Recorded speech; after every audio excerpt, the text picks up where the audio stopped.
Guys, welcome back to our channel. In today's tutorial I'm going to show you how to fix a slow Android phone.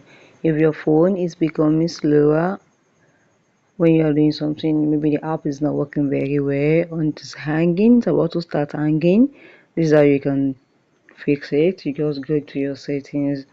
When you go to your settings, click on your storage,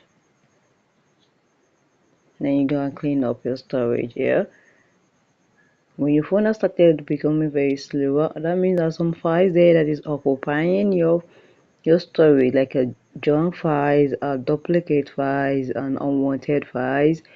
So your phone is going to pack everything together in one place. Just go to clean up and clean up everything there.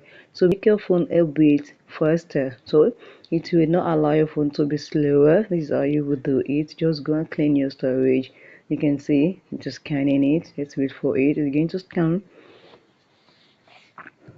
scanning it. That is, it is clearing all my junk files, my unwanted files, and there are some files that are supposed to be deleted that are not wanting. I'm not using them for long. Just clear your space. When you clear your space, it's going to make your phone a little more faster. So when it is done here, you just click on done. So if you found this video helpful, click the like button, share and comment.